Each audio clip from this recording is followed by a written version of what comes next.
This is my personal tribute to Advocate Dr. Wallace Mgoqi.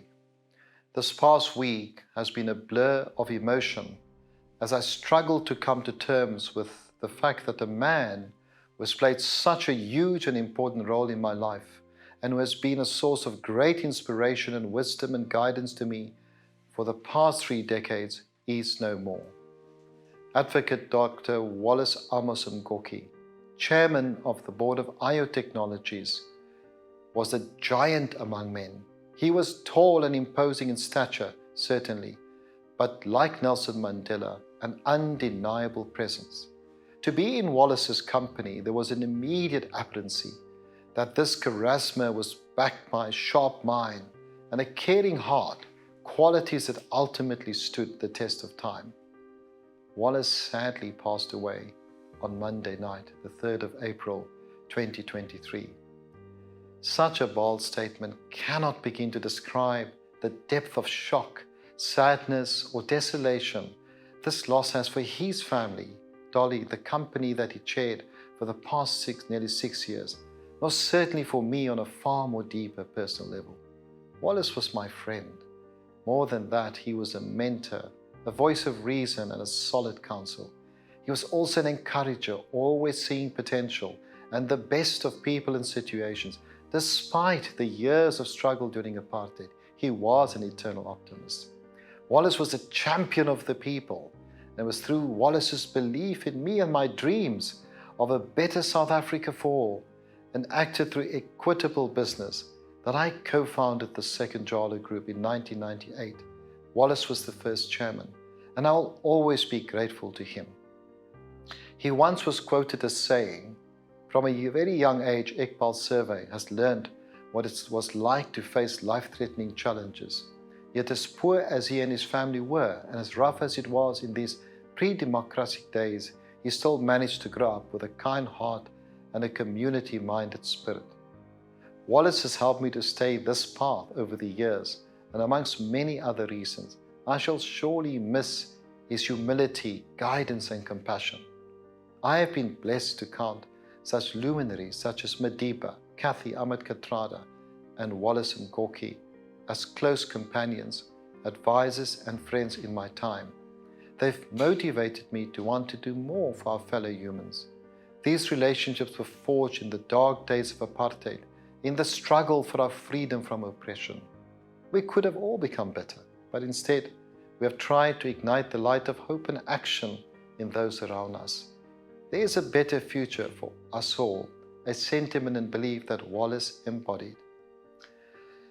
Not too long ago, Wallace, who was born in 1949, a year after apartheid was instituted, wrote the following, reminding me how far we have come, and yet how far we must still go.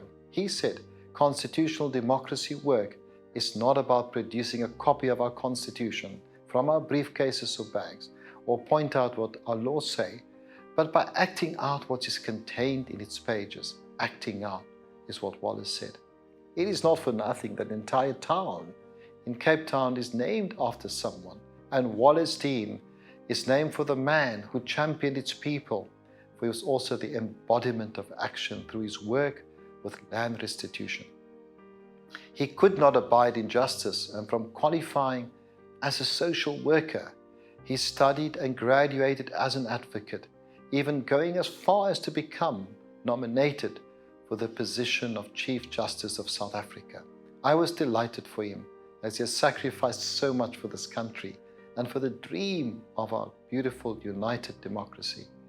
It was therefore a grave injustice that elements of this country, a country he served better than most, turned on him because of his association with IO and persecuted him. Articles were written by many who were not even around in the dark days before democracy, were aberrantly cavalier in their approach. They took their toll on him, I am sure. But all is not lost. Wallace, being the moral campus, God-fearing, loving, kind, and intellectual man that he was, would not want people to mourn his passing as a tragedy. He would want people to learn from their mistakes and to appreciate that words mean things, that we all have a right to dignity. He would most likely ask them to consider the damage they could cause before putting the proverbial pen to paper or speaking. For his whole life, Wallace was about righting the wrongs of others and making South Africa a just, fair and reasonable place in which to prosper. He always had hope in us, saying, I quote, "There is much to be said about the resilience of South Africans who have survived crisis after crisis. Hope of a better tomorrow has always been our mainstay. What we can imagine, we must also create into a reality." At present, I'm struggling like most of you to see a brighter future without my friend, our friend. But I know he would not want me or anyone else to mourn him too long. There's much work to do to create the reality we want to live in South Africa. And I can think of no better tribute to this great man than making it happen. I was privileged to have Wallace be with all my young children. He was at all of their christenings.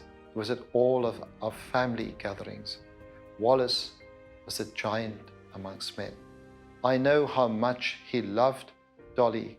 They are almost 50 years married. I know how much he loved his children very, very much.